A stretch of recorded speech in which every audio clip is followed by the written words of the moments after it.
Shiva, Volume 1, The Legend of the Destroyer. Shiva. Not every hero are born to save worlds. There is one who would even destroy it for his goal. In the online world of RPG, Terroa, there exists a hero branded as an abomination. His name was, and forever shall be known as, the Destroyer. But, in every story passed down from generation to generation of gamers about his actions, there will always be the existence of the two sides of the coin. One side belonged to what was intently believed by the masses, while the other side is the truth and the real history behind the events. These sides can never be equal nor will ever be fair, for while the other gains favor and sympathy, the other will always be subjected to judgment and prejudice from the results. It's a fact. It's the disgusting disease of society. Not everyone is brave enough to look at the eyes of their foe and understand their actions, for it is more comfortable to hate than to understand one's intent. They just chose the easier to believe side of the story, since the majority stood on that common ground. This is ironically the result of the fear of being the others. And while doing so, through the course of chained inevitable events, this majority unknowingly made him stronger, pushing him to commit what he did this day. Release date April 21, 2103 - 2 years and 9 months later. From left to right of his vision was the sight of the seemingly endless horde of users. They lighted their weapons, prepared their spells, pulled their arrows, and activated their warships. It was nearing 2 p.m. in the mighty city of Dakar, the city where almost all of the most powerful players of Terroa are now gathered, all against a single man. Numbering around over 2 million, it was near 72% of the total numbers of all the B to S ranked players in Terroa. In fact, these numbers closed into almost 99% of all the people with hidden anger and unfinished business with him. The Destroyer. This is the largest force ever assembled in the game, and every media perks in the business is waiting in silence for the main person of this event to come. Actually, this silence is lent upon by the anticipation of a decisive battle that might actually decide whether the peace of this world should exist or not.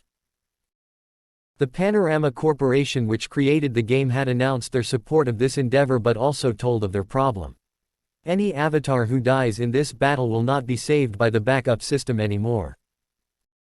It means that for every player that was covered by the insurance system, their insurance is revoked and they can't buy back their dead characters, in exchange for the event's reward money and the opportunity to use their very own insurances to create a new character instead.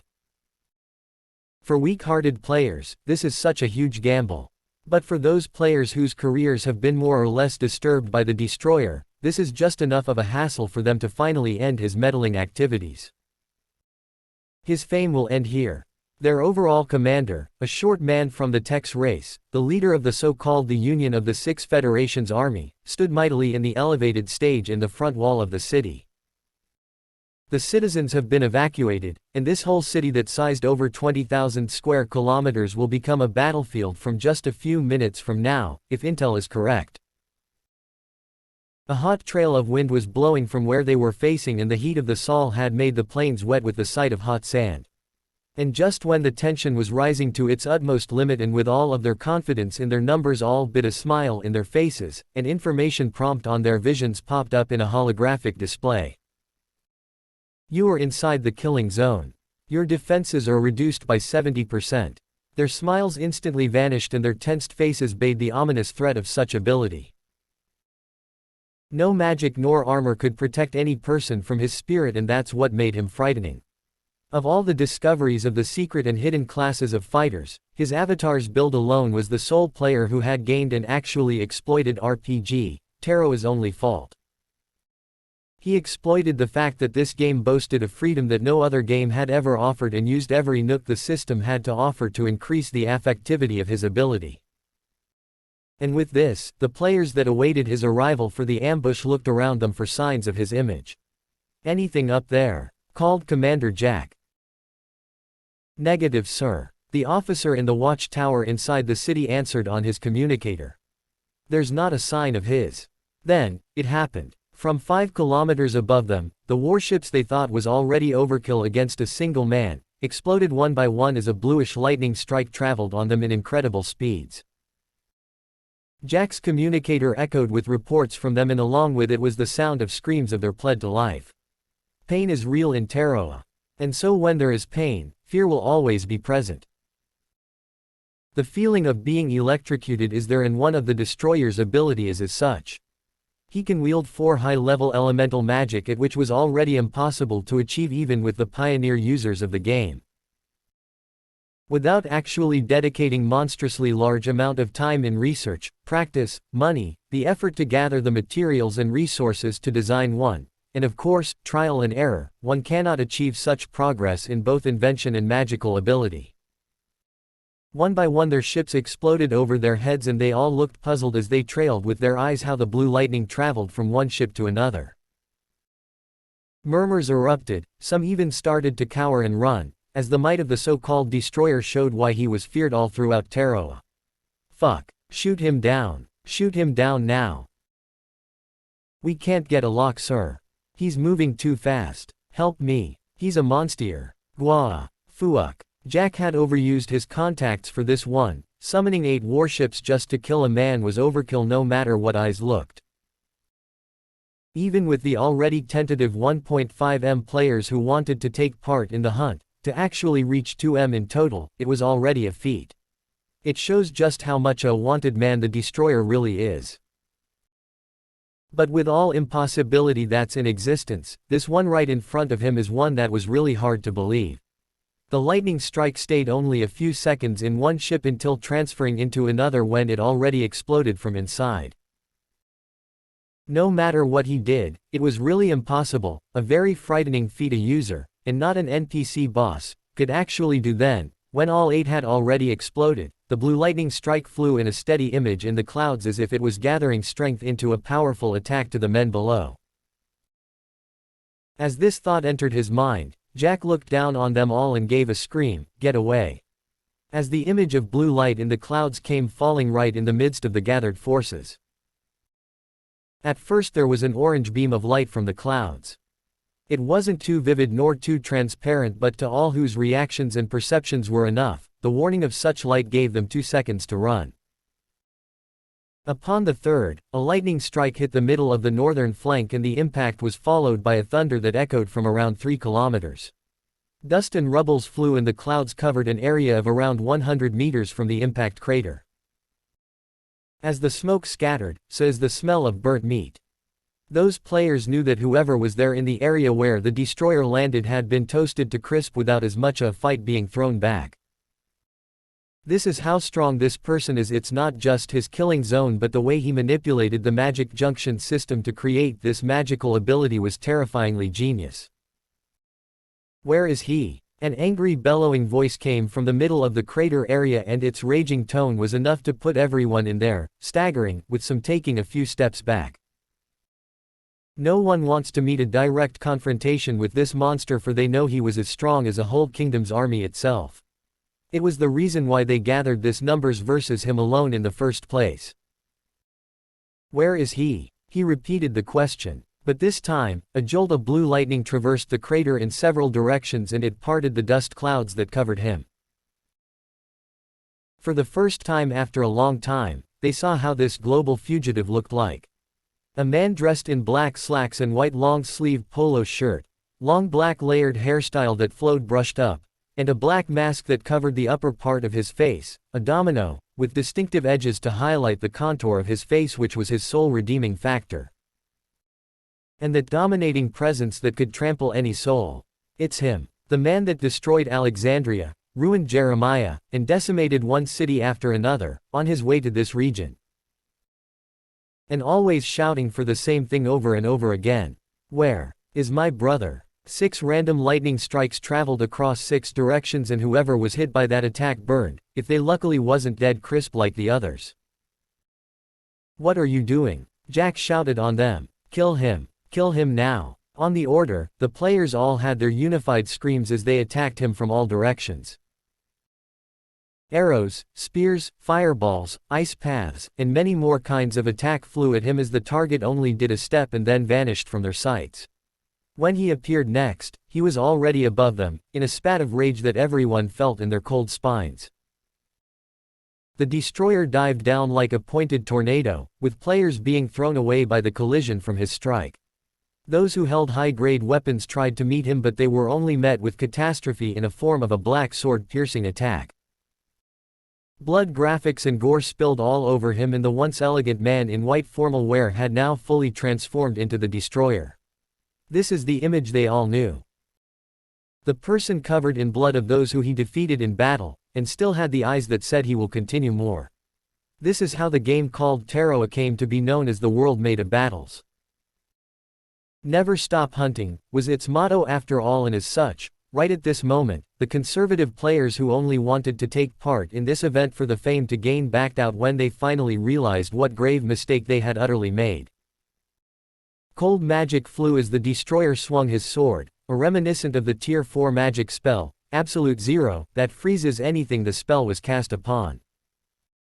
Only, the attack didn't have the casting time nor its cooldown period, as every swing and kill killed another and continued on. It was a devastating magical ability. 10 people are killed every second, and it was a frightening sight even to the media people watching from above. Everything else was being broadcasted live to the real world, and everyone expected that this is going to be the last time they will hear of his name. "I'll kill you all. Ah." His scream was full of pain and agony, of hate and fury, of sadness and gloom. At that, another explosion happened inside the city as the fall of the warships seemed to be intended towards there. Soon after, a fire explosion happened around the target as an advanced field magic that turned land into fire was cast upon where the Destroyer is. It sacrificed a few players in the process as friendly fire, but it was one necessary sacrifice for the benefit of the many. For 2 seconds no one moved. They all watched the fiery inferno with positive anticipation. But on the next few moments more, they only felt horror as it became a shock to them when they saw a silhouette of a person standing at its midst. Even Jack was speechless as he saw for himself what he had seen many times in TV: move.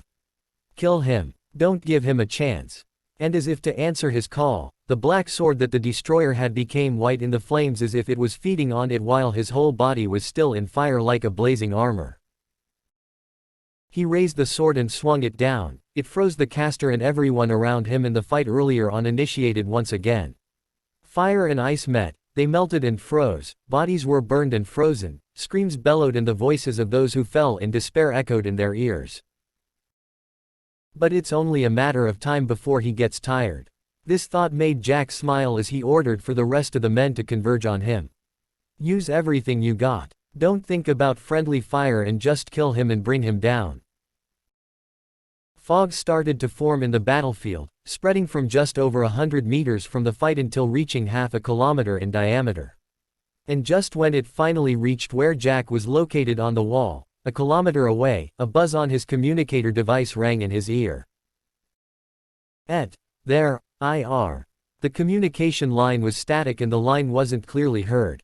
But even through the interference, there are still a few words and sounds understandable, but not enough to compose a sentence nor a line.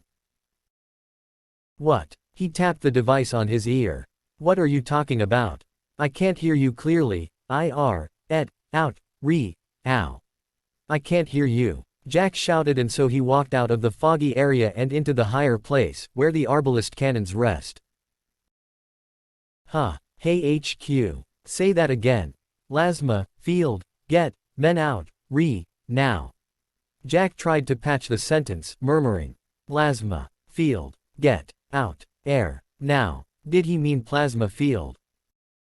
Get, out, now, get. And it's there that he realized, so he ran down the edge and shouted on the men.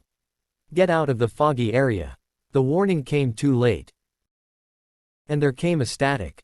The blue light came in and it was just a short burst, but at the next moment, a very large explosion occurred that shattered the wall, killed everyone in it, trashed the people at the edge of the foggy area, and created a crater larger than the ones before.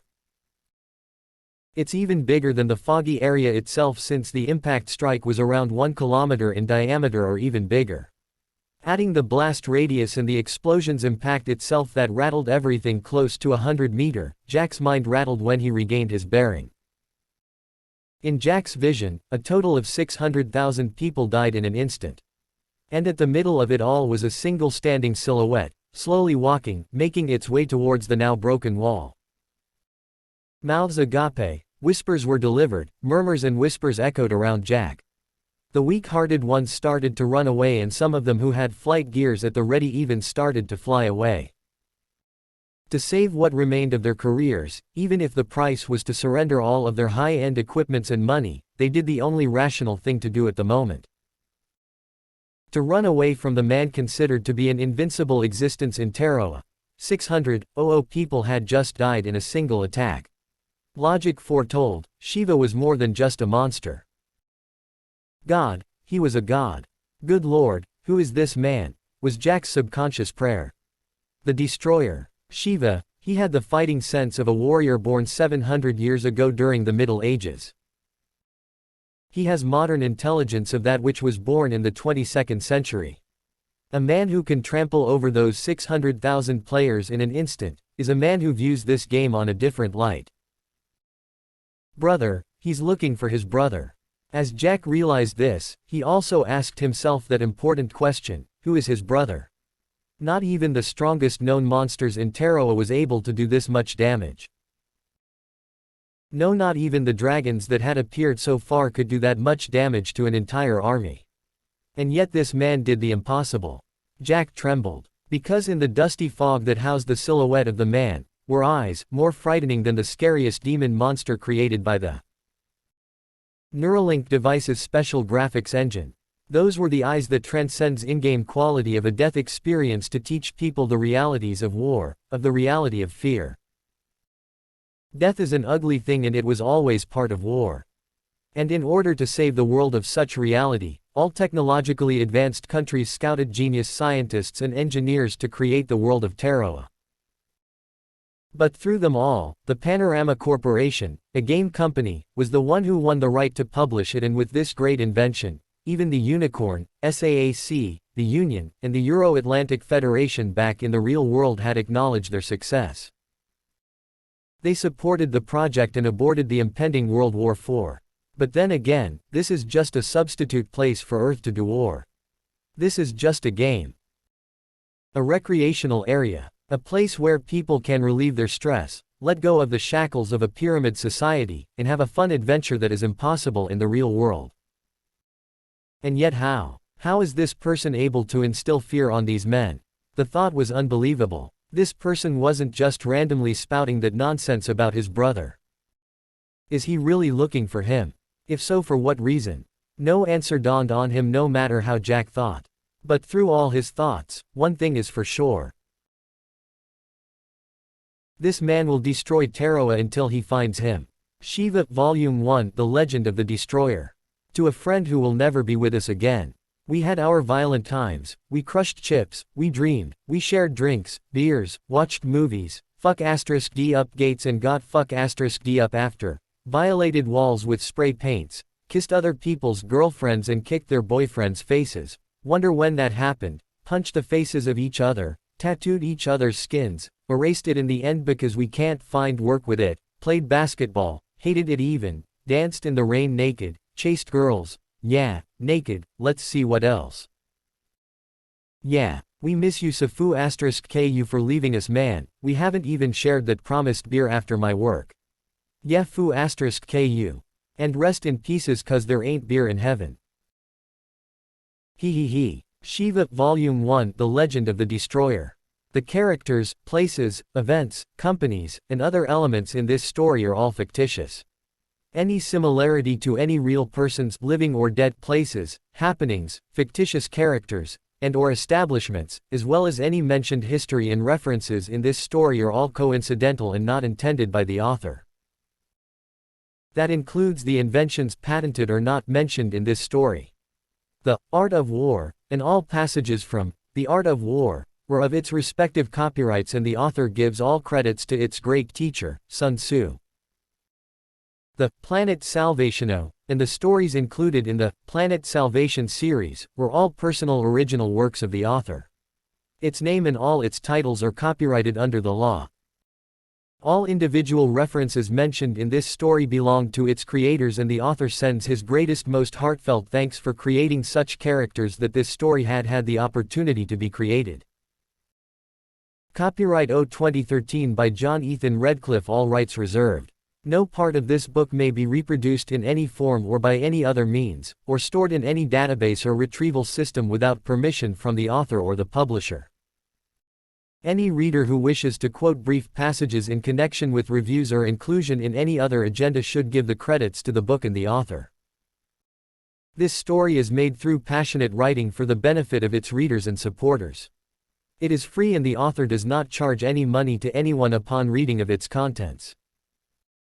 Siva, Volume 1, The Legend of the Destroyer. Chapter 1. 16 months after release. A black Rolls-Royce limousine is traveling in the streets of Manila, and inside, a background of a female voice delivering the news for the night can be heard.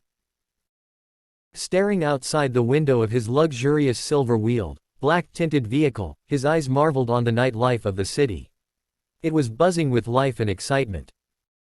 Electronic ads were blinking, people were walking, building lights emanated the office workers doing their jobs, the stalls and booths outside all beamed with business, a city of life and activity radiated in Manila's streets.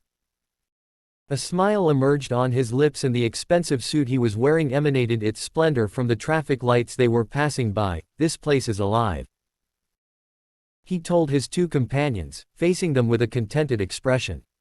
This place has a nice vibe on it. He sure chose a nice place. A rare feat. The two men in black suits exchanged glances. Even though the three of them were of distinct races, from the translator device attached on the ends of their ears that made them look like elves, the tone he, Augustus Lanieri, gave off was enough to tense them up. Whenever the boss is happy and feeling good, he would always give out rewards. But along with those lines, failure is not acceptable. Not only they would have a cut, they could also experience worst things, including the few chances to receive a severe punishment that crosses the line of life and death. That was expected. Failure in the organization is recognized as a severe crime. In the news in their limousine's onboard TV, the news changed from a traffic accident into the news about a missing famous person. It was being delivered by a beautiful female newscaster. It played as the background on their travel and the two's eyes were dragged to their principal as their attention was forcefully pulled by their boss's words. "Thanks, boss," Marty said, and he felt the tense rising in his chest as he nudged at his partner. Rude, with shaking hands, turned them into fists as he spoke with a trembling voice. "Ah boss, Dr. Faust's working place is close from here." "Really?" The boss raised a brow. "It's been a long time since we last saw each other." The news on the TV changed into the news about the most famous recreational activity and job right now. Hearing that, they paused to watch the news. And war is just around the corner. The female news anchor was joined by a male anchor and he made a comment that was really attention-grabbing. "It's been 4 weeks since we last saw a siege war. And now, I think the Titan Goliath Guild is following the trend." "Right," the female news anchor replied. "They've just announced their acknowledgement on attacking the second largest fortress of the Sylphiadora Guild. All for the crime, according to them, of snatching a rare mod that was supposed to land on the hands of the TGG. Well, that was a serious crime in Terroa. It really is. Mods. Rare and very valuable. I wonder what kind of mod is it that they will launch that large scale of an attack. I heard that it was a special type." The female news anchor clapped her hands. "Oh, I think it was understandable. If that was me, I'd also be angry at anyone who stole it from me."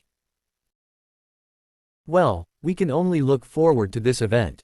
"Yes it is. Well, that's for tonight folks. See you again tomorrow. I'm Kathleen Brew. I'm Brad Goldoni. Don't change your channel. There is more about this war in Terroa day to day. Up next." The boss's eyes were dragged to the TV and he smiled even more when he heard that people are into that game. People were treating it as their way of living while actually enjoying its very essence. News like these are one of their way to confirm the increasing popularity of their business. Money is really everything in this world. The boss added and he waved a hand on the two. "I've decided. Let's pay our old friend a visit." On that prompt, Rude nodded and turned to the speaker phone on his right backside. He picked up the handpiece and pressed the device on his ear. He then pressed a holographic button that appeared and ordered for the driver to change their destination. And at that, the limousine's smooth sailing maneuver turned to a U-turn and converted their direction on the busy highway. The moment Rex stepped in their house, his mother greeted him with a worried face. Her eyes weren't directed on his face but to the bluish-gray mark just beside his left eye. "You did it again. Does it matter?" Placing a gentle hand on his face, Rex's hard expression vanished on the clouds of hurt. His expression was hurt. It was clearly visible in the eyes of a caring mother. Then, from the corner of the house, his father peeked wearing the same concerned expression with his mother. "Honey." His mother turned to his father. His father walked to their side and sighed heavily. "Son. I know, Dad. I'm sorry." He shook his head lightly and placed a hand on Rex's shoulder. "Son, violence will only seed other acts of violence. The longer you use it, the deeper it engraves itself to your soul. But Dad, if I don't do it, they will forever look down on us." "Let them be, son." His mother interrupted. "Your dad's and my work is misunderstood right now because it is still not widely accepted. But we believe that the day will come people will recognize us as pioneers and real engineers." "I know, Mom. I'm sorry." Sigh. "Son, how many are there this time?" From his lowered head, Rex looked at his father and made a shy face before he answered, 5. His father chuckled and his mother elbowed him as he delivered the words, "You sure are getting better at this," before stopping at his wife's piercing glance. At that moment, small rustling noises came from behind the three and they all looked at the direction with before he answered, 5. His father chuckled and his mother elbowed him as he delivered the words, "You sure are getting better at this," before stopping at his wife's piercing glance. At that moment, small rustling noises came from behind the three and they all looked at the direction with softened expressions. In there, 3-year-old Baron in pajamas dragging along his hot dog pillow was rubbing his eyes in an adorable expression. "Mom, Dad, why is there noises?" Rex with a quick stride went to pick his baby brother up and placed him on his shoulders as he brought him to his bed. "It's because Kuya had just arrived. That's all." "Kuya, did you fight again?" "I did." "Did you win?" "Yep." "Ah. You're so strong. I want to be like you." Baron yawned and rubbed his eyes, pulling up the blanket on his bed. The dim light on the side table was lighting the gentle face with closed eyes. Still, even half sleepy, Baron was rumbling things to his older brother. "Kuya, tell me about your fight." "Well, it started at school. There was the teacher telling us." He told the story from the beginning and his brother, even with closed eyes, smiled in reaction to his words. And until he was already sleeping, Rex did not stop his story until the part where he won the fight. He fixed his blanket, placed a hand on his brother's shoulder, and stood up to see their parents looking at them from behind. "We've decided." His mother greeted him. His father smiled and lent an open palm. "We're going for an outing this weekend." Looking back at his sleeping brother, Rex turned his head to them and smiled after a shrug. "I think we all needed a break." And his parents smiled back at him that night that he would never ever forget. The time came faster and they were already in the midst of their car travel. Rex and Baron was sitting on the back, enjoying the provincial view in the North Luzon Expressway. Nearing Malolos exit, his mother sitting beside his father leaned back and smiled at them. Rex on the left side looked at his brother and fixed the seat belt on his shoulder, making sure that it was tied securely. Rex smiled back on her and dragged his eyes up front. In the expressway, divided by steel railings and concrete blocks, a cargo truck went out of its way and lost its balance. It hit the railings and the impact was enough to create a spark that soon changed into the site where the metal railing snapped. A part stabbed the truck's front, killing the driver on the spot, then the body of the truck skidded aside, letting its cargoes go out of its locks and pour on the highway. Rex's eyes widened in surprise and shock from what happened, and before he could even react, the large shadow befell on their car, hitting the engine part. The impact automatically ruined the front part of their vehicle and flipped the whole car vertically. It rocked them all inside like a violent whirlpool, and all the while, all he could hear are the screams of his mother and the painful cries of his brother. The car landed on its broken front side and rolled like a barrel for 3 times. Blood spilled inside the car. But disaster did not stop there. The speeding car next to them also met the same fate and it hit them on the right side. It was worse than their situation and the car exploded, burning whoever was inside. 3 more exploding sounds followed that and the highway was filled with smokes. The deathly sight was enough to put anyone's stomach upside down. Bodies were everywhere. Blood was spilled on the highway, body parts were here and there, everything was in chaos. Death was widely spread like seeds on a farm. Pedestrians, onlookers, video freaks, image junkies, and even the media were crowding there one by one. No one helped anyone for they were afraid to cause more harm than help. In a dazed state, Rex woke up and he immediately felt that he can move his whole body. It was thanks to him being tied on their car's back seat. His first thought was Baron and he saw him unconscious with a line of blood drawn into his left cheek. Baron. His call came as a whisper. He felt pain on his throat and removed a piece of metal that was stuck there. He checked his brother's condition. The blood was flowing on his head. That sight brought forth 2 kinds of news in his head. 1, he was alive, and it made him happy. The second thought made him grim for the blood was coming from Baron's head and it wasn't stopping. It means that if help come later than sooner, he could lose his life from more complications. He couldn't swallow. His throat was bleeding and he felt the very disgusting yet familiar taste of blood in his mouth. With his breath getting shorter, he glanced at his parents' side and felt the world collapse on where he was. While holding her left hand, his father was stabbed with a piece of the railings. He was dead. And his mother, crushed by the impact of the car that collided on them, was also dead. Tears flowed in his eyes as he burned the image on his mind. He tried to call for them, at least try to check if they were really alive, but there was no reply. There wasn't even a sense to check if they are alive or not.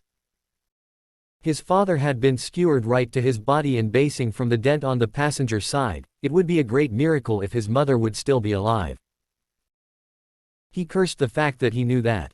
He cursed himself for being able to think like that. Right now, being an honor student made him a loser. He cursed the fact that he knew they were dead, killing the hope that they are alive even before he could think straight. Still he called out to them as a goodbye. Mom. Dad. His hands shook. He felt his body failing him now. Pain was slowly creeping its way on his skin. His left flank was hurting.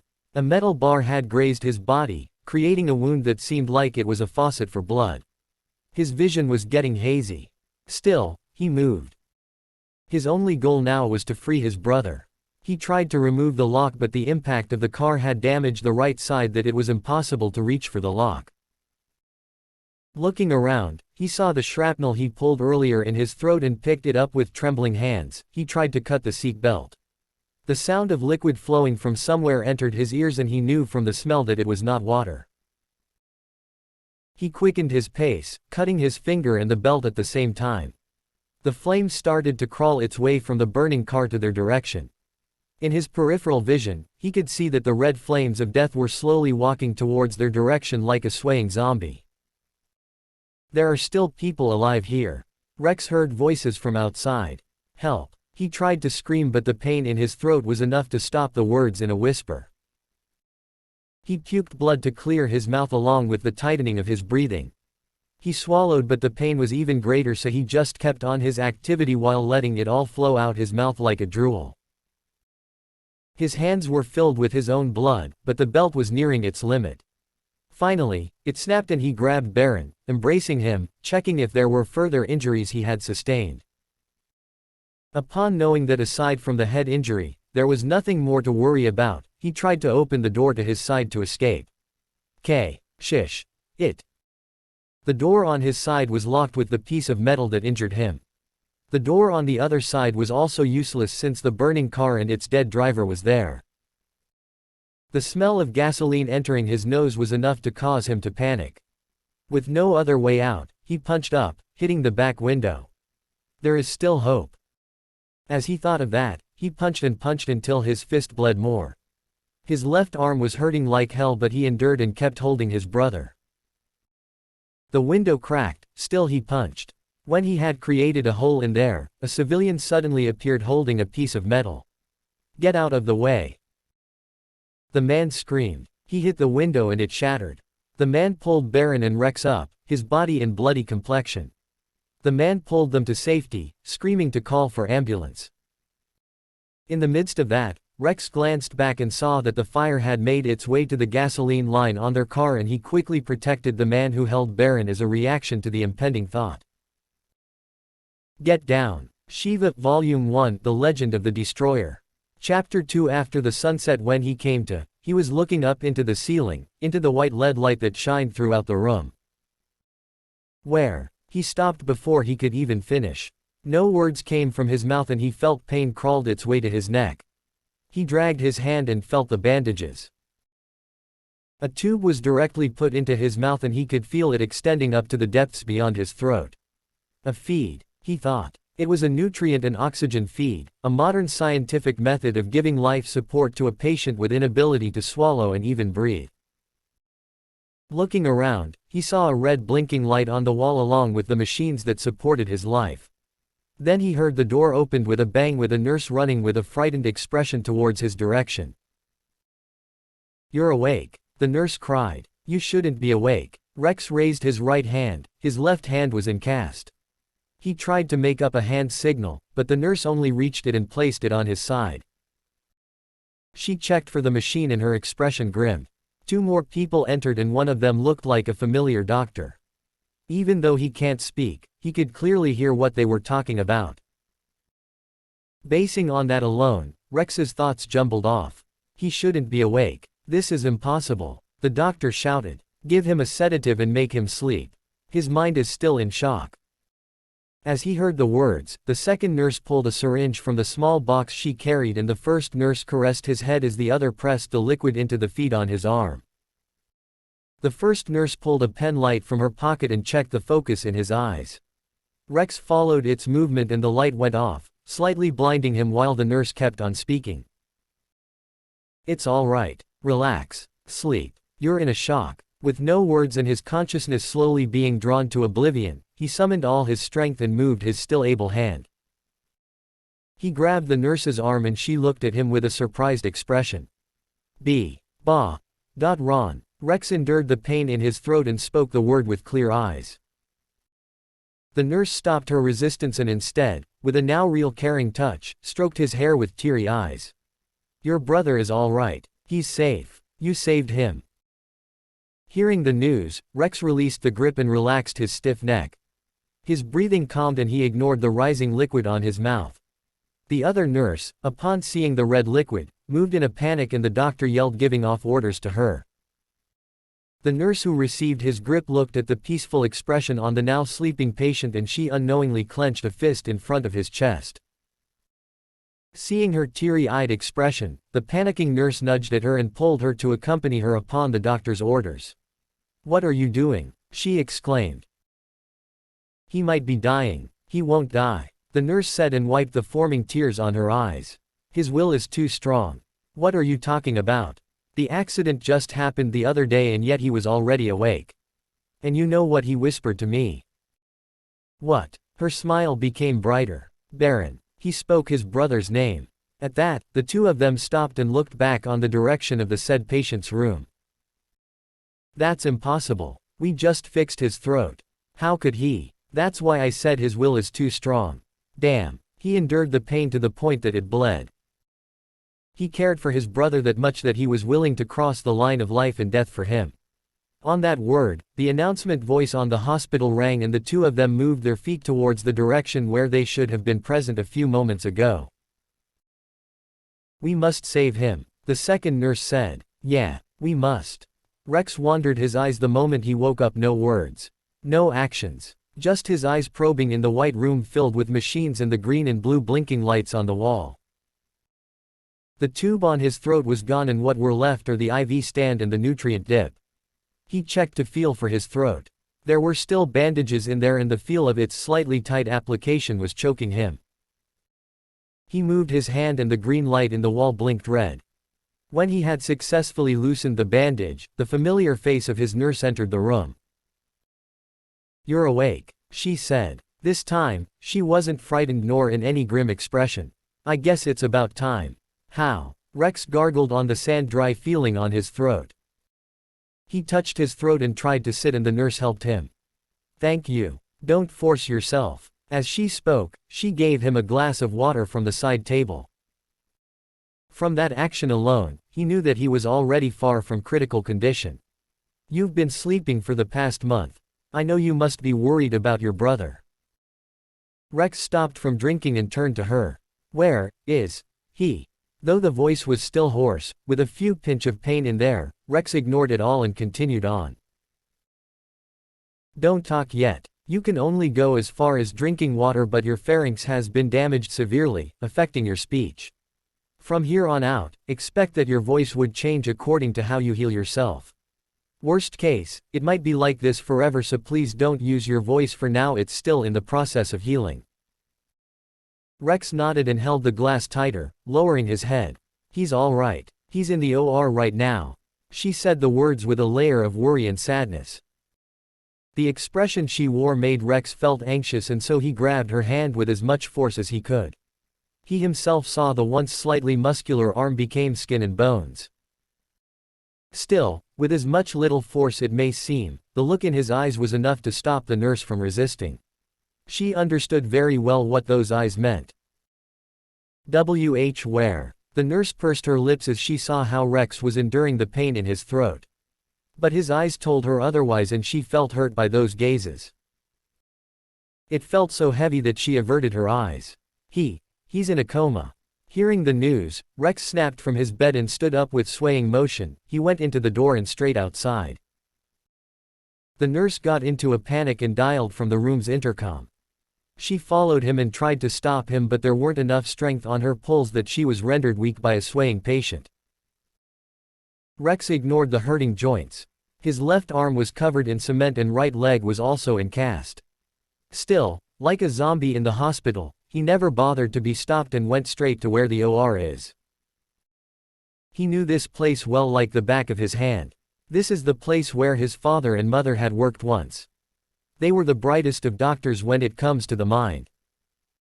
It was their field, it was their calling, and with his childhood spent almost every day in this place, he knew exactly where to go looking for his brother. When he arrived, there were already male personnel behind him who also understood from the nurses and his actions what he wanted to do, so instead of stopping him, they helped him to reach where his brother was. They knew his story and couldn't pull themselves on stopping him to see the last family he had left. Though he cannot enter the room, through the window, while he dragged his IV stand weakly, he saw a few doctors tending on his also bandaged brother inside the observation room. But unlike him, who was like a mummy with the number of cast and bandages on his body, his brother's only injury was in the head. The doctors were busy monitoring his status and the readings on the supporting computers that they did not realize the commotion going on outside the room. Rex forced himself to reach the window and he leaned on the glass to support his body. Tears flowed in his eyes as he saw his brother's state. He gargled on the pain of his injured throat and he tried to stretch a hand on his brother but was stopped by the glass window. His sobs hurt like hell, still, he couldn't stop. The image of his dead parents in his mind was vividly clear and he knew that he won't be able to erase that sight as long as he lives. The memory of that one last glance on their burning car just moments before the explosion knocked him off was also adding to his aching heart. The image of his parents holding hands made his sobs even more painful. When the nurse saw that his wounds were opening up and the red line was forming on his neck, she knew that it was not safe anymore. A doctor then suddenly noticed him outside the room and he rushed to check on them outside. Why is he here? He should still be sleeping. He yelled to the nurses and they all pulled Rex together. You should be resting right this instant. There is no point in seeing your brother now. Rex knew this doctor well and so he did not mind the scolding that he received. But instead, looked at him with his tear-filled eyes. Is he gone, B? Rex tasted blood on his mouth as he failed to finish the words. With tears and the heavy feeling of his gaze, a strand of sweat flowed on the doctor's temple and their eyes were locked for a few moments before the doctor understood. Sigh. He's gonna be fine, he told Rex. We already performed a surgery to remove the cloth on his cranium. His condition is already stable. We can only wait for him to wake up. Rex, upon hearing the news, relaxed his shoulders and he held the doctor's arms. Then he retreated into strays of sobs. Blood was flowing in his mouth and neck, making the nurses panic. Rex, we already did what we can, but you are in a worse situation than your brother. You should be resting and healing your injuries. Don't make me do the same pain in the ass surgeries on you twice. Rex understood the doctor's words and he turned around to see the female nurse's eyes talking to him in a stare. He just glanced over her chest and called her name. Amon, Da. The nurse jolted in surprise as she heard her name and a smile emerged on her lips as she grabbed his lean hand. And at the next moment, he embraced her and she felt his entire weight on her. She tried to push but couldn't do so, and until the male nurses had helped him, that's where they realized that Rex fell into unconsciousness on her shoulders. Bring him back to the clean him. The doctor said before coming back to the OR, and even if you have to, tie him up on his bed so he won't be standing again. Amanda could only nod at those commands. They all did as directed. All the while as he slept, Amanda was the one who went the extra miles to personally make sure that Rex would receive the best care possible. Siva, Volume 1, The Legend of the Destroyer. Chapter 3. 20 months after release. 4 months came to pass and Rex did what was told. His legs healed but his left arm was still in cast. It was shattered severely that the doctors were boggled to the stories of the people who saw his struggle. He learned of the story of what happened after the explosion. The two of them were the only survivors of the accident. 15 vehicles were involved in the tragedy that was dubbed as the worst in any highway history. The cause was a stray bullet that hit the truck's windshield and in turn hit the truck driver's hand that made the truck turn out its way. The rest was as he had remembered. After the explosion, he covered for the man who carried his brother. His throat was cut by a piece of metal and it was actually a miracle that he was still able to help his brother escape. His leg was also a piece of story. Amanda told him that his leg was broken from an engine part hitting it. It was a total miracle that it missed his body, and thanks to the media, the videos of how he got totally trashed had explained most of the injuries he had. Amanda asked how he received the wounds on his hands. With difficulty, he told her what he did with his hands, cutting the seat belt with the same sharp metal that stabbed his throat. Hearing those words, Amanda was in total shock. After that, nurses and med techs started to pour on his room as they all visited him to see a living legend. Rex, in turn, never once neglected to visit his brother every day. He also learned of the man who had helped him escape that time, but he never gave any information about himself. He only got minor injuries and was also thankful that Rex risked his own life to save him from that explosion. Rex created a roar of news one after another. With the help of the hospital staff, the media who wanted to interview him was stopped on their tracks until they all eventually gave up. They knew that it won't help the patient recover and it would only add up to the stress that he already felt. I knew you'll be here.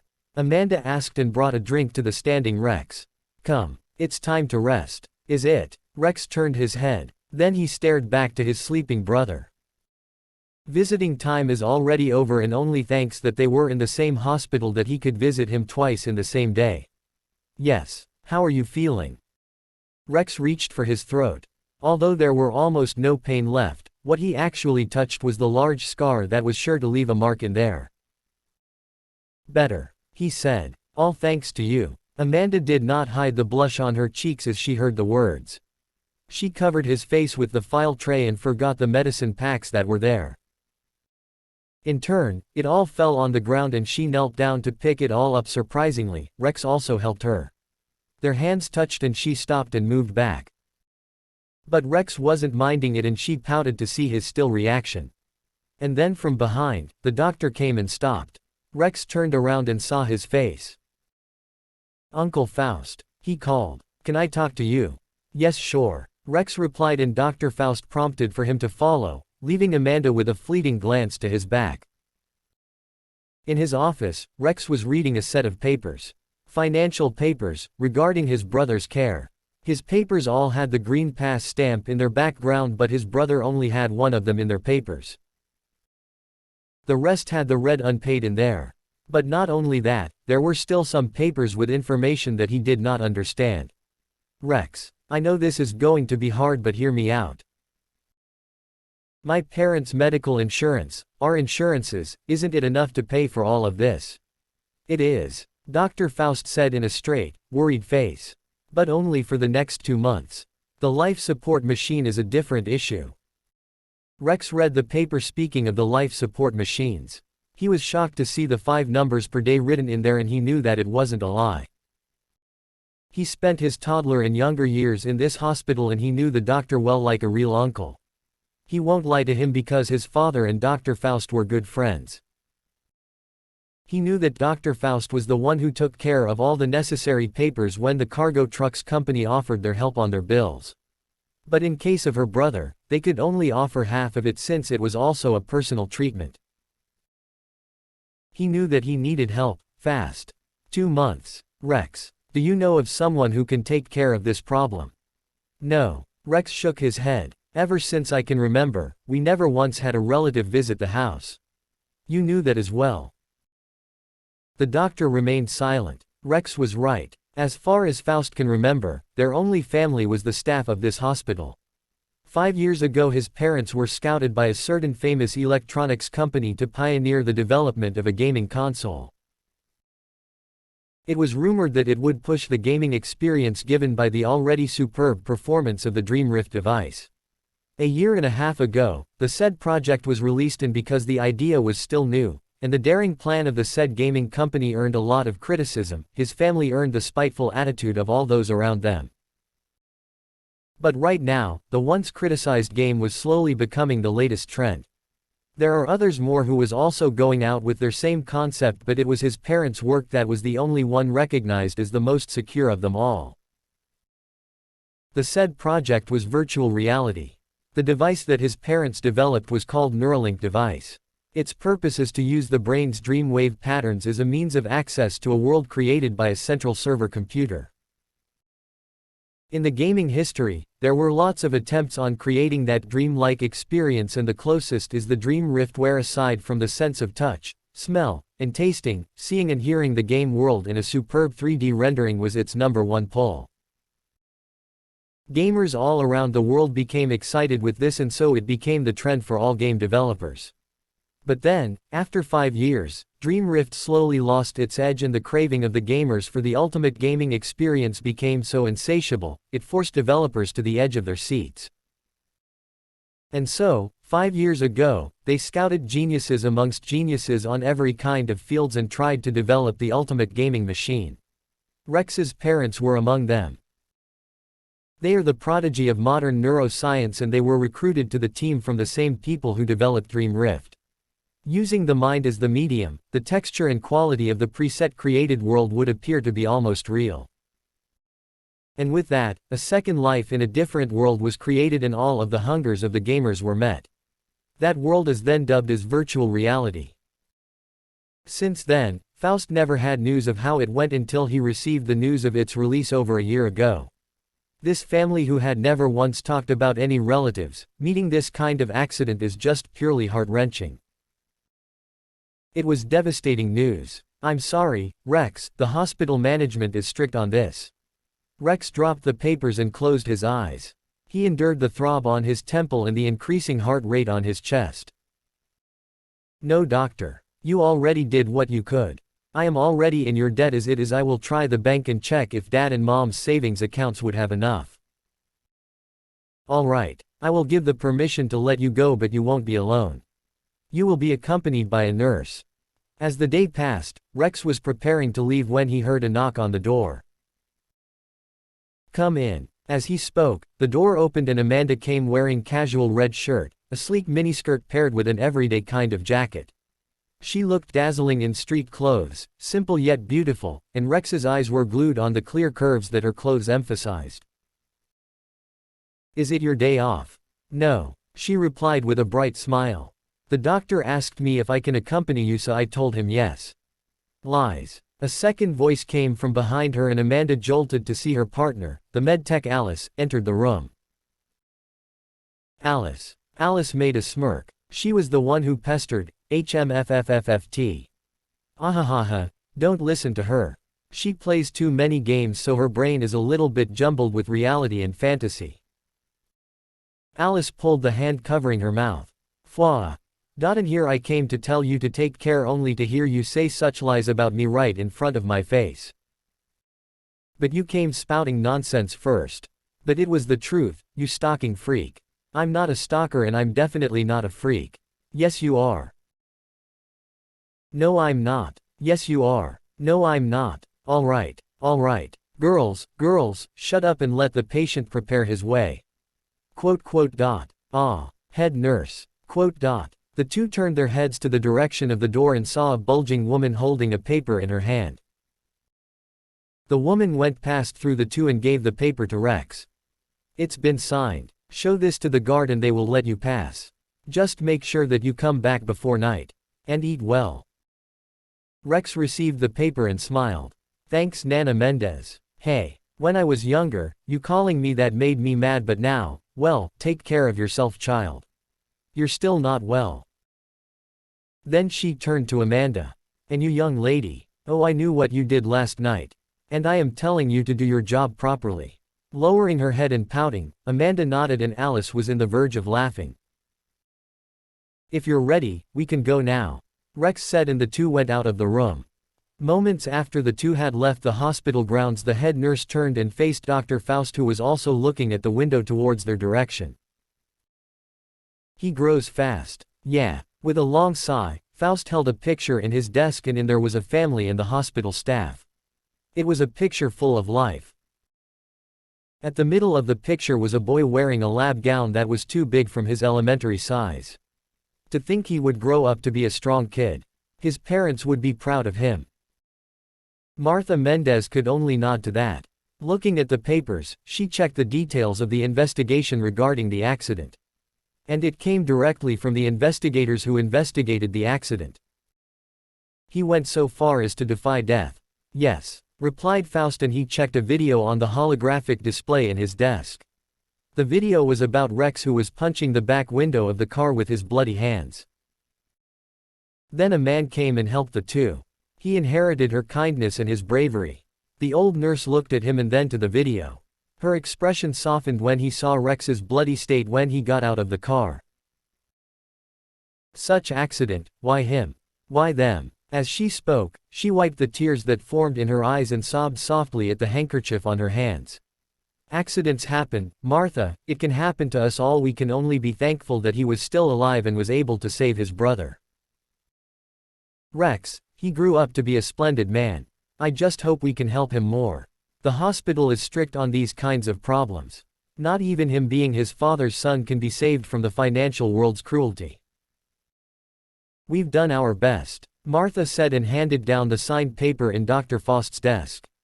But Dr. Faust, yes, I know. Keeping this from him, he will be shocked. The paper in her hand were a different paper. It was a diagnosis paper and the words written there were in a clear printed red ink, indication of VIP and a severe kind of medical situation. I'm not keeping it from him, Faust said and put a hand on his face as he sat down. Rex would be very shocked to learn it the hard way so I have to prepare him for it.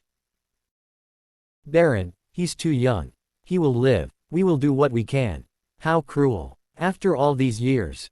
The new hospital management is just too cruel on those kids.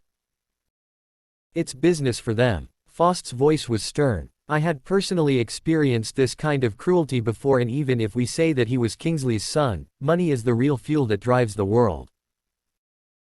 Saying that, the room was filled with a different kind of suffocating silence. Martha could only purse her lips in frustration. Siva, Volume 1, The Legend of the Destroyer. Chapter 4 Shadow's Invitation. Night was upon them when they arrived at the hospital's gates. Rex is having lowered shoulders while Amanda was looking at him with anxious pair of eyes. Rex, I'm all right. He turned to her and smiled. I'm just thinking, are you really all right? With how I can see your expression, you don't seem to be in good terms. 1.5 months. Rex said. According to my calculations, Mom and Dad's savings are only good enough for him for the next 1.5 months. Thinking about it makes me anxious. What if he still won't wake up after that time? Amanda bit her lower lip and fell into silence. Then an idea came from her mouth. I will help with my salary. Don't be a fool. Rex's voice came a little bit hoarse and a slight pain came from his throat. Still, his tone was strong and direct. We are not your relatives, we don't share any kind of connection, and you also have other important things to do. This is our problem. I can still manage by that time. Feeling kind of offended, Amanda's brows joined together and she pouted and crossed her arms. Seeing this in her slowed pace, Rex turned around and spoke in a milder tone.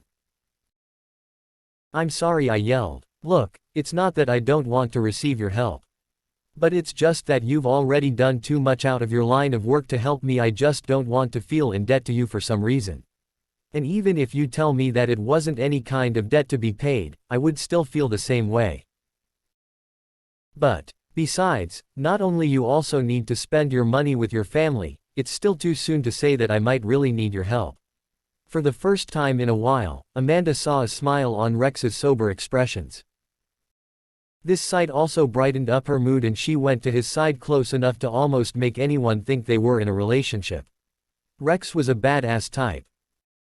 He walks while having his hand on his pocket. But since his left arm was still in a cast, his right hand hugged the envelope that contained the papers from the bank. The sight from behind made Amanda blush. His physique had regained some of his original weight and his broad shoulders looked as if it was of a man older than her. And so, she slowly moved her hand as if to anchor it to his arm. But when they came in the hospital, they saw a limousine parked in front the main building. The two marveled on the silver wheels and the expensive extravagantness of the vehicle, and it was here that head nurse Martha called out for her then to him. Amanda, you're off now, you can go home. You, go upstairs and eat. We will talk about your mission later. The two abided with the orders and Amanda said her goodbye to Rex. Rex waved a hand to her and she felt the missed opportunity when she left the premises. Rex's hospital room was in the privileged ones. It was a courtesy from the hospital management. Aside from the discount from their fees and the cargo trucks company's support on his hospitalization, the room was also a gift from the hospital as part of his parents' medical insurance. After all, they worked here for 15 years before being scouted. When he was preparing to change, he remembered to visit his brother first and so he skipped the meal and went ahead. There, he heard voices talking in front of the room. The first voice was Dr. Faust while the other was from a man Rex thought was someone from his personal life. And you came here telling me this nonsense. I'm a doctor and I know better than just intuition. It's not intuition. The other man's voice sounded with hardness. You know it as well as I do, they are the same. Faust, what are you doing? Do you want to commit the same mistakes again? Leaning back on the wall to hide his presence, Rex felt the pause to the doctor's reply. A few moments later, the stranger's voice echoed in the seemingly empty hall. You know better than I do, this kid needed that transplant. I know, Faust slightly yelled. But the current standing of his family can't do it. This is not the same as what happened 20 years ago. We could only wait until he reacts with the medication. But the voice of the man was calm. While you are waiting, money is being spent. And God knows just how much it costs to keep someone stable. And it's not helping him one bit. Rex felt the ache in the words he heard. He wasn't told of this truth, and even though he felt furious at the doctor hiding his brother's condition from him, there is also something about the current standing of his family. We already did our best. But you can still do something better. Again, another pause came from Faust and curiosity drills Rex to peek through the hall. He sees a tall middle-aged man in white suit talking to Dr. Faust, and Dr. Faust was having his fist into the wall of his brother's room. He can't see the man's face since his back was turned to him, but it was still enough to make the impression that with his expensive suit, he was the owner of the luxurious limousine outside. Faust, listen to me, mistakes can be corrected. Let me help. Help. Faust's face was filled with anger. You want to help, huh? Even if the world turned upside down, all you guys will think about is money and nothing more. That's all you are good at. Hey, I won't even be surprised if I learned that you held this hospital in your palms. Rex thought for a moment and processed. But no matter how much he think about it, he don't understand what they were talking about. Still, the fact that they're talking about his brother had bothered him so much. Alright, I admit that we are a body that makes and manipulates money, but I'm serious. I really mean it. If you don't do the right thing this time, you will commit the same mistakes twice. Mistakes? What mistakes? What about Baron? It won't happen. Faust's hard tone pushed Rex to peek on them again. This time, he saw an outline of a man hiding flattened into the wall. And just as he was about to peek deeper, the man spoke with a firm voice. It will happen. It was cold and solid. Rex saw the change on Dr. Faust's expression, and he knew that those words bade some truth in them. I saw the papers, his condition, the numbers, and the situation. This is just a repeat of the same mistake you did with her. Don't push that on me. Why did you even come here? Faust changed the subject with a weak, abrupt question. He collapsed on the floor with his back on Baron's room. Why are you here, Augustus? His last words came weakly. I only came to see an old friend, but when I saw you and this kid, I can't help but to be concerned. We're not friends. And I know this is just business to you. I know it. I may be a businessman with splendid plans in the future, but hear me when I say, what I'm telling you now wasn't for you, but for this kid. Then at that moment, he kneeled down on the collapsed doctor. Faust, do not commit the same mistakes. It is not for you to decide. As he spoke, he left the frozen Faust and went ahead. Then, from the corners of the hall, two big brutes came like ghosts and escorted him. But that was out of his concern now. What he was concerned about is the content of their conversation. They were definitely talking about Baron and some kind of condition.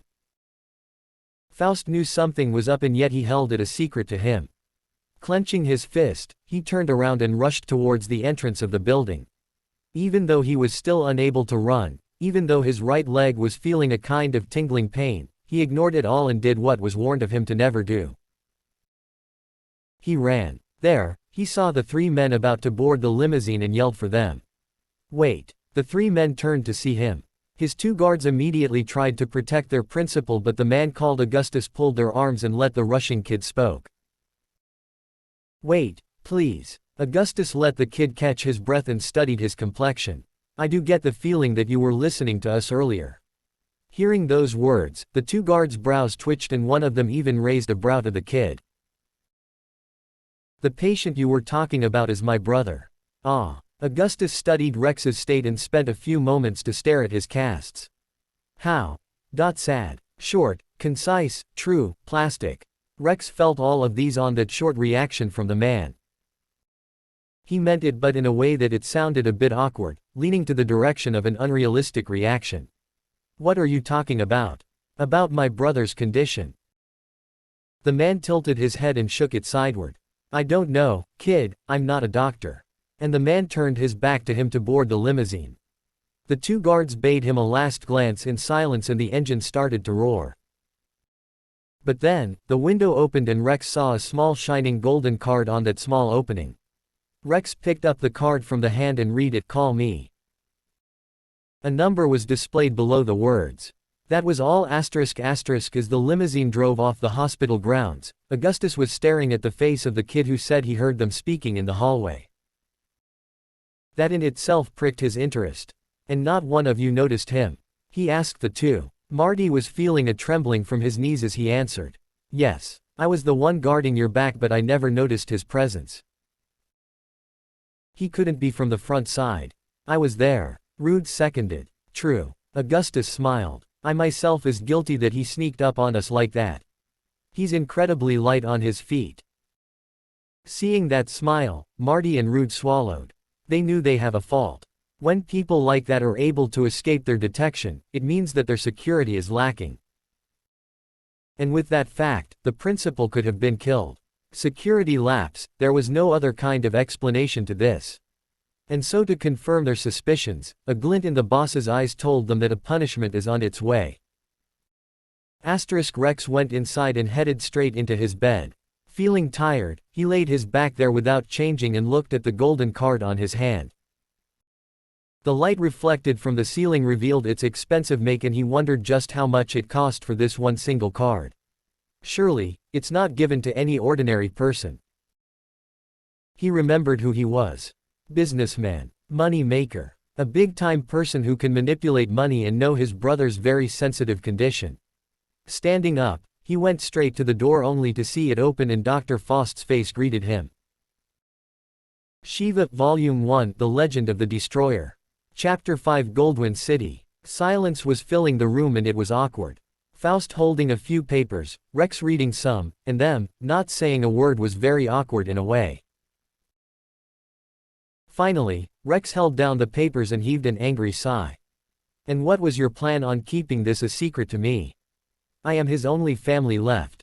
I wasn't actually going to hide it from you. It's just that, with the operation going to really cost much, I had to prepare you for this news. That's why I told you about the money and the 2 months' time he had left. Do it. What? Faust was surprised with the change of tone on Rex's hoarse-sounding voice. The operation. Do it. I will prepare the money. Are you out of your mind? Faust exclaimed. If you do that, then what? You're going to take him home and take care of him there. Do you have money for his medicines? What about proper care? Do you know how to do it? Let's talk about his hygiene. Are you even sure you can take care of him? How are you going to feed yourself? You can't even work for the next 6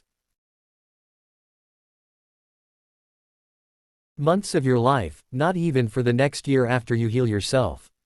This was kept a secret from you exactly because of situations such as this. Reality struck Rex like a large meteor. Now he understood why. He knew that the papers only told a few numbers, information, and a fraction of the real problem. His brother has a weak body and he was rejecting the medicine. He needed a bone marrow transplant, a brain surgery, and new antibodies. And both are going to cost lots of money, adding up the fact that he was still in a coma. Even with the operation, it's still unknown when he's going to wake up, and until that time comes, they had no choice but to attach Baron to the life support machine. He knew that this was coming. Baron's vegetable condition was already assigned itself. Then at that point, Faust saw the card tucked on Rex's hand. Wait, is that Augustus? Rex's mouth moved. I heard you in the corridor. Faust closed his eyes and broke down on the seat. So you heard it. Not all of it, even so, you already knew. So that's why you were silent. He covered his face with a hand and then removed it, looking straight into Rex's eyes. Are you planning on asking him for help? Rex took a moment to look at the card before nodding. Don't. That short prompt made Rex think. I know you know of his kind already, but he is different. He will use you beyond your debt's payment. Even so, Baron's life is at stake. I can live with it, it's still too soon for you to make up your mind. Rex looked at Faust and the doctor sighed. He leans on the chair and put a hand on his mouth while looking at the papers in the table. Did you hear about my past mistake? Rex felt a surge of emotion in those words. Even if he felt that it was out of bounds, he still needed to know why Faust was against the idea of asking for the help of that man. After all, he already had the feeling that the man named Augustus is telling him something else. Something that was already obvious, yet it was still hidden in front of him. Only of the mistake, nothing more. Before me and your father came here, we spent a year of internship on another hospital. There, we met a patient named Maya. The opening made Rex look at his expression. The look of pain was written on the doctor's eyes. Is this the person with the same condition as Baron? Faust nodded. The solution to her problem was a transplant and the surgery. But her family don't have the money, and so they came like sharks in a smell of blood. It looked like they already knew that she needed their help and offered a 5% one-time interest loan. One time, Faust took a pen and a paper and wrote 100 and 105. If you loan 100 pesos, you have to pay 105 pesos. That's the one-time interest. I see. And 3 months to pay 25% of the loan amount, or they take something precious from you or you yourself will have to serve him. Rex gasped on hearing that. Seeing the shock in his eyes, Faust gritted his teeth as he clenched his fist. We told Maya's parents to never take the gamble. Even though we knew that there was an 80% chance of their daughter living after the operation, no. I first considered the price of their to-be decision and advised them. Your father encouraged them to accept the deal, but the parents listened to me in the end. No words came after that. It was understandable. Even so, Rex pursed his fist, and it wrinkled his pants.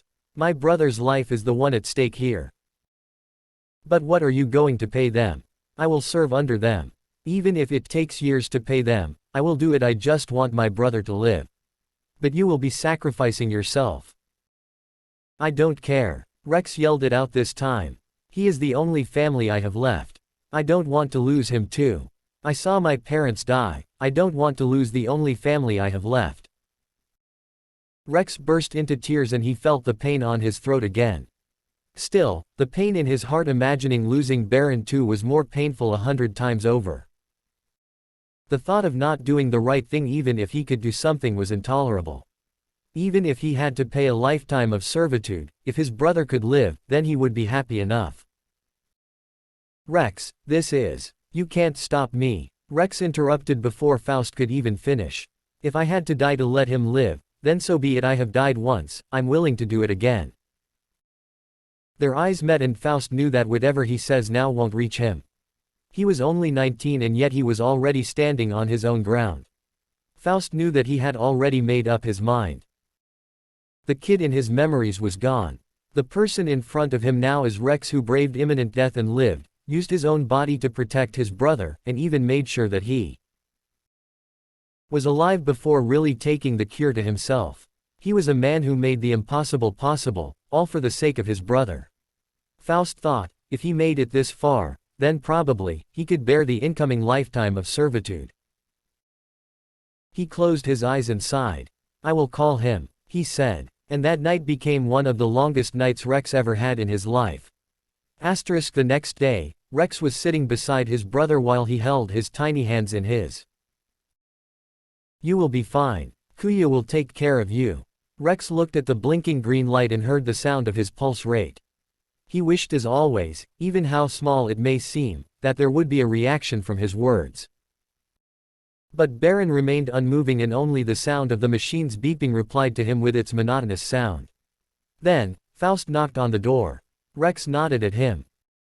He stood up then went outside. They will not be entering the hospital. Faust told him and Rex kept his gaze at Baron. I expected as much. Are you going with me? Sadly, no, he only wanted you. Then I will be alone. Rex's look was solemn, so Faust put a hand on his shoulder. It's gonna be alright. Just know where you stand. Those words made Rex take another glance to his brother, and with the thoughts of the meeting running endlessly in his mind, the two of them reached the gate. Even with his arm in cast, his right leg in thick metallic frame support, Rex's expression still looked stern and rigid. The robotic support was attached on his right leg and it was helping him stand firm on his feet. The limousine came in time and a man in black suit opened the door for him. Rex looked at Faust and the doctor nodded. Rex went inside to see the luxurious dressing man looking straight at his eyes. You look dashingly stiff. Rex remained silent. Augustus made a smile and touched his chin. And you look as if you don't want to waste time. I learned about your business from the doctor. I want to avail alone. The straightforward words made Augustus chuckle and the two guards on both his sides look at him. The engine came as a quiet hum inside the limo and Rex's words echoed like a night hawk. Augustus seemed to have misheard it and so he fixed the small device attached at the end of his ear. If my translator is not malfunctioning, I think I heard you say something about alone. Yes, Rex replied firmly. This is for my brother. A smile emerged on Augustus's lips and he leaned back on the soft cotton seat. Well, I'm sorry to tell you, but you might have been misinformed about me. How? This time Rex had lost his composure and the stern pose he's been wearing went into some faraway land. What do you mean? I don't understand. It's simple, Mr. Kingsley, I don't give away loans anymore. I've moved on to a higher plane. Frustration quickly draws in Rex's face. Then, I am sorry to have wasted your time.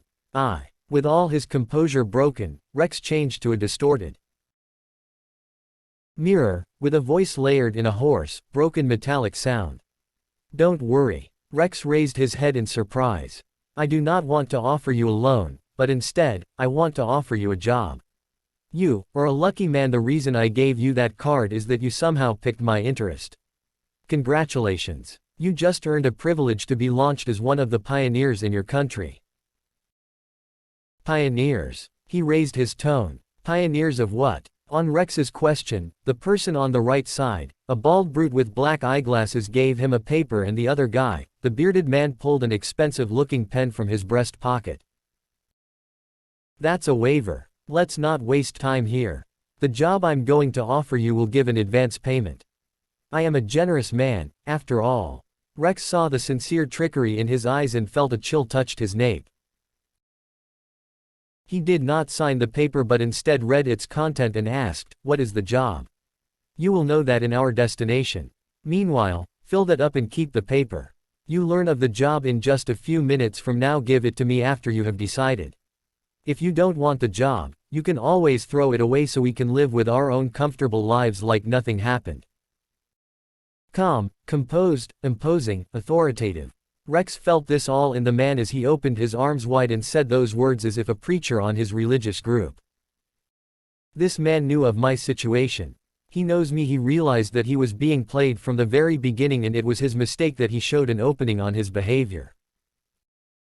He was the first to show that he needed him, not the other way around. It was a rule in negotiation. First make a bid, tease the other party, and when he was on the hook, take a step back so he would follow the bait like a good prey. This time, the bait was his need of money and he followed the bait willingly. It was a truth at which he swallowed painfully. Still, he was prepared. Rex knew well that what he's entering is a world at which there is no coming back. He had already crossed the path of no return the moment he decided to take that card. And now, he was being tested. It was a few minutes more. They arrived in a certain place near the warehouse district in Pier 4. It was a place full of poverty. The faces of men, women, and children, old and young, was painted with the ever so distinct image of poverty in the Philippines. "Why are we here?" "This is the job orientation," Augustus said with a warm smile, and the bald man in black suit gave him a mask. "I don't have to tell you how to use that, right?" He paused before he took the offered mask and wore it. It was a modern mask, equipped with quantum magnetic pads that automatically get stuck on the skull of the wearer. The limousine then turned and entered the vicinity. A few turns more, they arrived on a certain warehouse where a few more expensive-looking cars were entering an underground entrance one by one.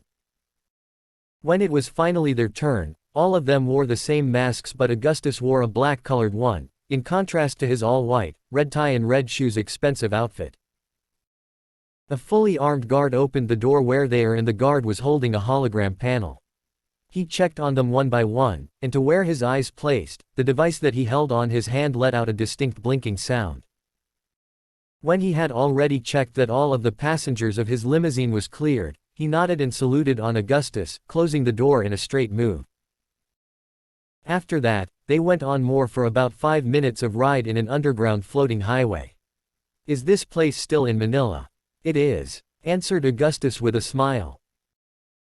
"This place has been around for the past 80 years, built by your President Marcos to cater the black market.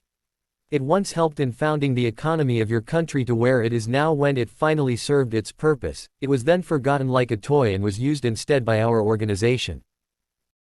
Rex swallowed upon learning of this information. What he had just put himself into was a whole new world, both shocking and very alarming, to the point that he even thought that it was the mafia. "Relax, Mr. Kingsley, you are not part of us, so we don't have anything to be worried about from you. I told you of this location and not put you into a sack because I trust that you are here with me because of an important reason. And that reason itself exceeds any kind of grounds for you to betray my trust. Or am I wrong to assume?" Rex, with his eyes covered in a white glass, stared at the solid expression behind the black mask. There were no sign of a wavering soul in there. Augustus was a man from a European lineage. His Caucasian aura had an imposing feel, suffocating enough to make him bid a defeated silent reply. He knew then that those words just now are a form of threat and also a warning. If I tell anyone of this place, I'll be dead. He knew that, and when Augustus felt that he realized that already, a smile emerged on his lips that made Rex's arm covered in cast itch. That smile was the only thing that his eyes saw. His mind was working on ways to deal with his situation, but no better thoughts came into him, and so he was left with the decision to accept it all. We're here. Rex's attention was snatched and he looked behind him to see a large underground dome. It was the only place this floating road above an artificial city led to. The underground city and the people were living on its modern streets looked like people from a different world. It was as if it was a place born directly from a sci-fi fantasy movie. What is this place? Rex couldn't hide the amazement on his tone. This is Goldwyn City. It's just a small fragment of Manila, but it is large enough to house 100,000 people every hour. It can also operate like Las Vegas without any outside help. Las Vegas? Yes. Augustus smiled at him. Welcome to the center of the black market industry in the Philippines. Siva, Volume 1, The Legend of the Destroyer. Chapter 6. The Game of Wills. Rex took a wonder as he looked outside the window. The people 30 meters below all wore the same mask as him. Not one of them knew one another. The sight of the blinking ads and lights below really gave the impression of a Las Vegas avenue. Though it was called underground, there were no signs of it being an untidy place. The streets where e-cars and e-bikes ran are all well maintained and no pedestrians are crossing the streets illegally. In a complete sense of the word, it was a dreamlike state for the messed-up city of Manila. Rex thought, if only the world above could be like this. Augustus had a contented expression behind that mask. Rex felt a chilling cold personality peeking on the curved line on his face.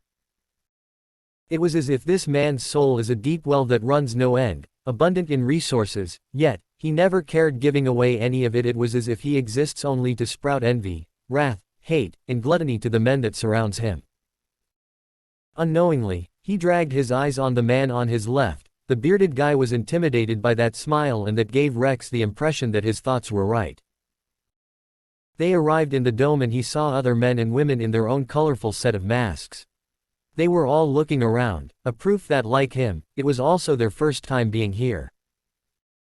He slowly dismounted from the limousine and the people who saw him all made an intimidated reaction. Rex did not bother glancing at them. Instead, he had focused his attention on the different entrance that their vehicle had stopped. "You're coming with me," Augustus spoke, and the bald guy put a heavy hand on his injured shoulder. Taking a different path than the masked group, and they ended up in a balcony, overseeing the stage and the crowd 40 meters below. Rex immediately took his visual count to almost around a few thousands, maybe around 10,000. These many gathered people inside that big dome, he could only imagine the size of it. This many people, they're all the same. Your intuition is sharper than you take credit for. You're right, these are all your competition. The same as the people on the other balcony. The moment Augustus said that, he saw a few men and women in the same level of balcony as them.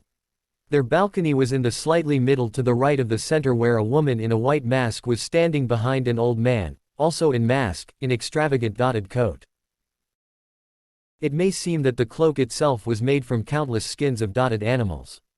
On the further left, there were two masked men with the same height and same posture standing behind a masked woman whose, with all obvious fact, was a beautiful yet dangerously seductive kind of boss using a pipe. Their location was about 50 meters away from them, and upon realizing that they were looking at each other, the woman sent a flying kiss at him that made him avert his gaze. These people are just few of the many that he saw in the balcony areas. They are all VIPs with their own set of agenda and purpose for coming. Basing alone on the level of their ability to gather and actually organize an event of such grand scale, Rex knew that whatever this man's group is, they are a set of people who wielded a power the same as that of a country's leader. Hey, he won't be surprised if one of these days, they would announce of a war happening somewhere. Who knows just how much influence they really have? He don't care. He was not part of their world. To that thought, a drop of sweat on Rex's temple woke him up on his big bizarre imagination.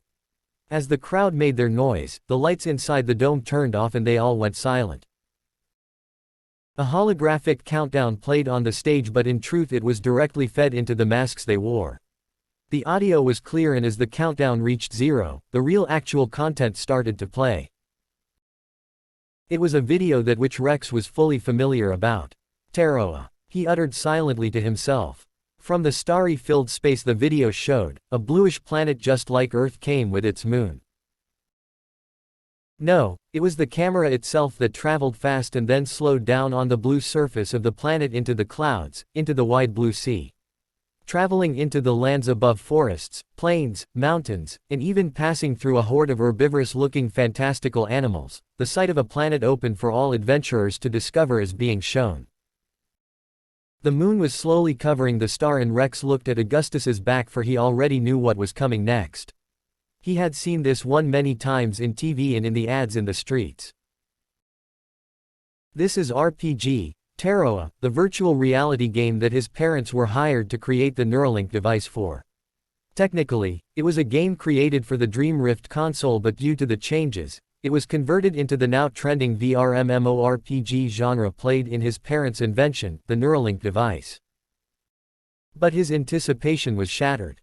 Rex's assuming was put in the trash, as the teaser video was actually way too different from what he had been seeing. And although he felt that he already knew it too, there was something else in there that had grabbed his attention. As the camera zoomed in on a continent, a swordsman was seen riding a horse into a cliff.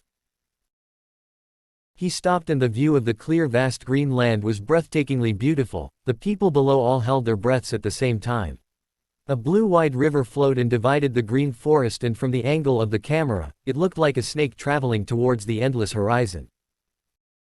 The swordsman looked up, and 5 speeding people with their mechanical wings went past him.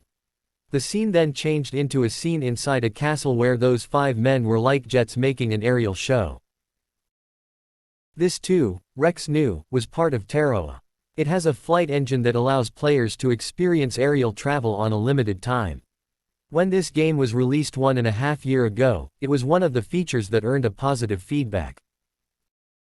The in-game citizens clapped their hands as the aerial show came to a climax, and then the king appeared and waved a hand. The scene changed into a war, and the swordsman riding the horse earlier was now leading a group into a war against monstrous beings. Aliens and monsters, Rex knew of them.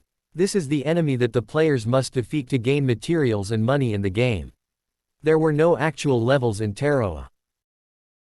It was a bold decision by the developers to actually make the players experience how it feels to be in a real fight. And so, instead of levels, what defines a strong player is actually his own strength and athleticism. Swords, hammers, halberds, spears, lance, all kinds of weapons, including use of magic, archery, and even modern inventions exists in RPG, Terroa.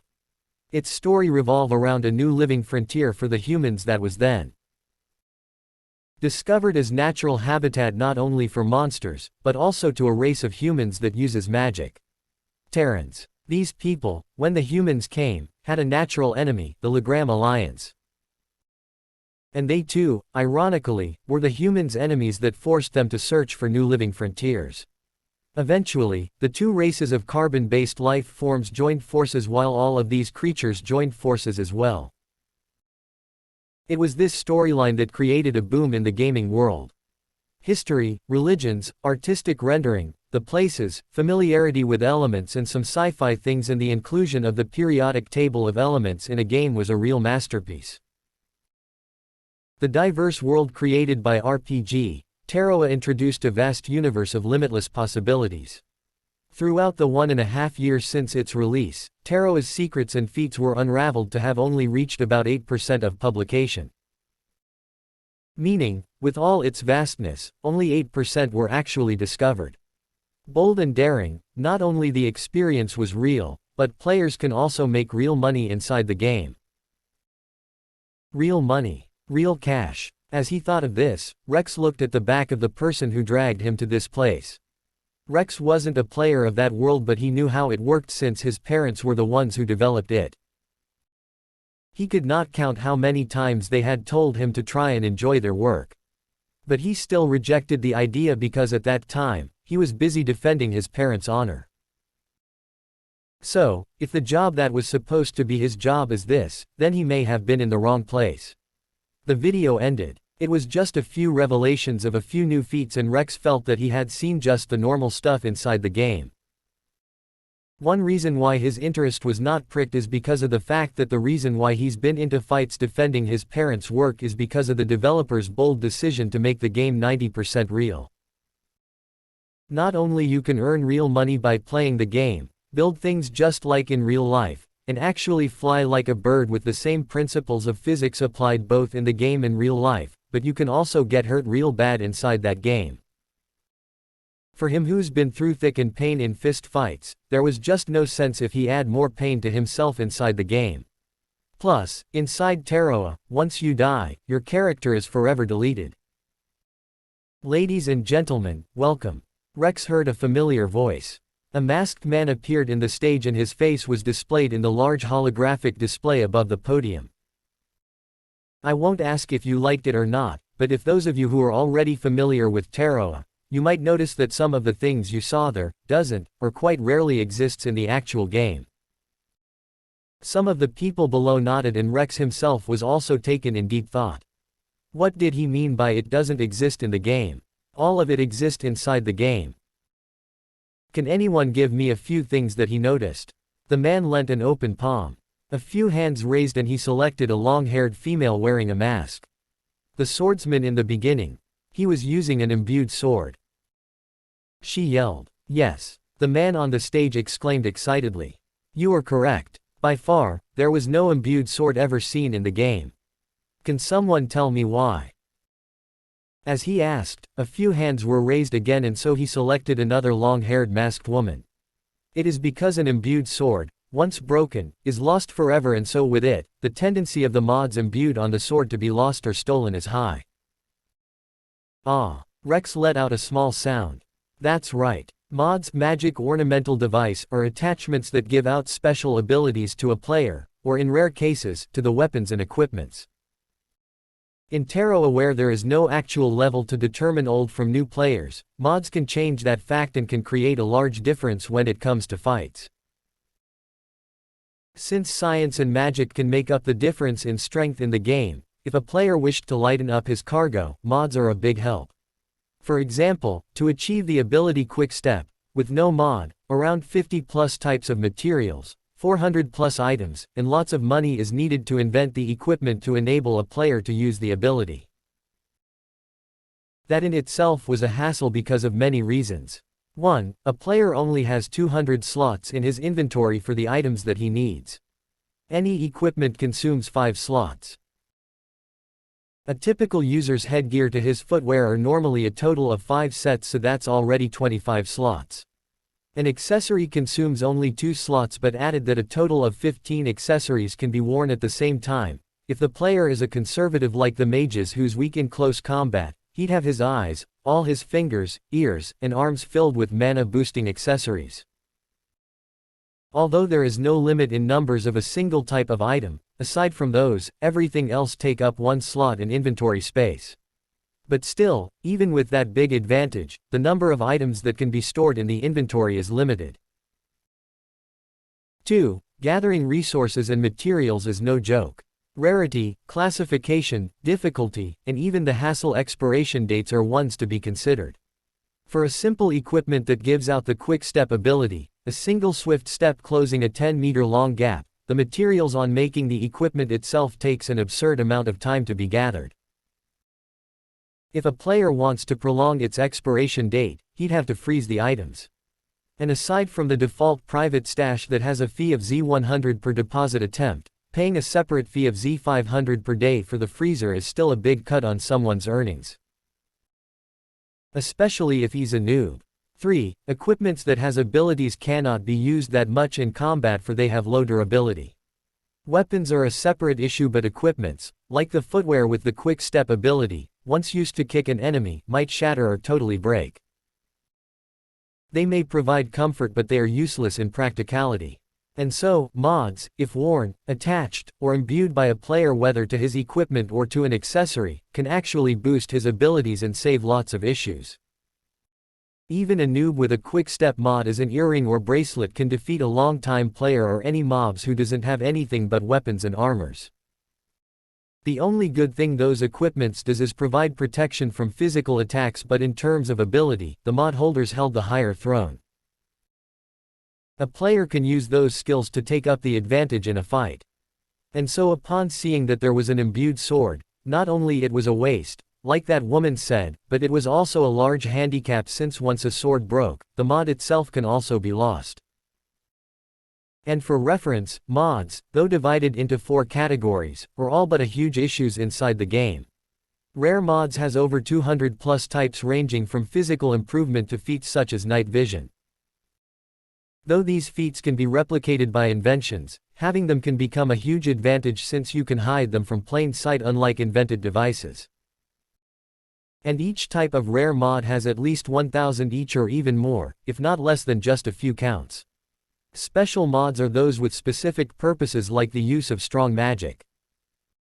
Tier 1 magic are those basic ones like burst, ignites an enemy's part of the body into burning, and these abilities are instantly gained as basic ability by those wanting to be mages at the start of their game.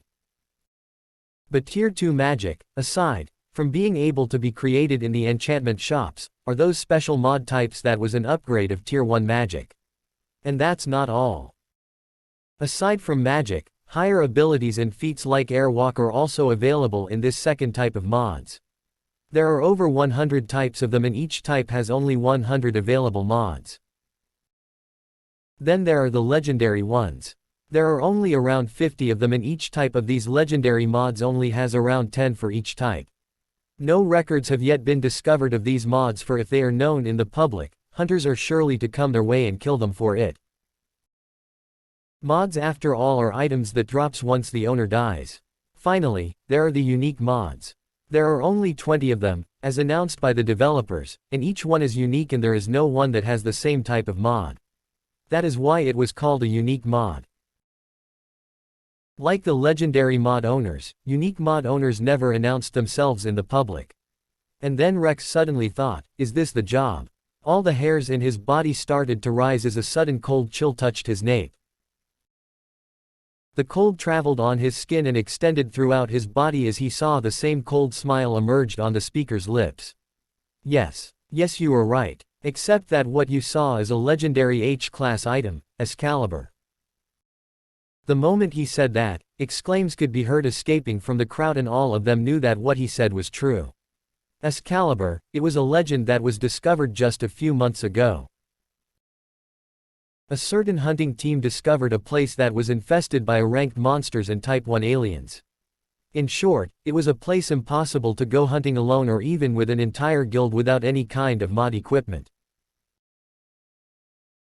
But before Rex could even think of something else, the speaker in the stage spoke again and cut off his thoughts. Ladies and gentlemen, what you saw just now is the unapproved teaser trailer for Terroa. Supposedly, it should have been released 5 months ago, but due to a certain incident, the release of the video was cancelled, and that the video itself was put into the trash bin. Luckily, we were there and saw it, so we picked it up. After he said that, a smile emerged on his lips. Lies. Rex thought bitterly. You mean to say you picked up a trash that was supposed to be stored as a software? Only fools ignorant enough will believe that story. As Rex formed a hypothesis in his mind, a few theories had formed in his thoughts. This organization is aiming for something big. This job is aiming for the users with money and are willing to go as far as spending money to buy information or the actual mod itself. Even rare mods, Rex recalled the news in the internet that he had once skimmed through, can fetch a price ranging from a few tens of thousands to over hundreds of thousands, depending on its function. And that's still just a rare mod. If his guess is right, then the actual job that he wanted Rex to be part of has something to do with hunting all these rare items in the game so that they can sell them off for real money. As he thought of that, he decided, if that's the case, then I can just hunt them all by myself. But before he could even conclude the idea, a sudden realization hit him. I can't do it, there is not enough time.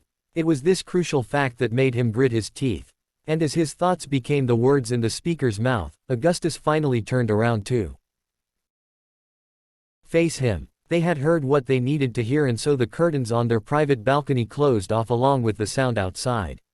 The dim yellow light from the ceiling illuminated the small room, and Rex felt the tension rising on his throat as the pressure from his gaze started to swell up. Shiva, Volume 1, The Legend,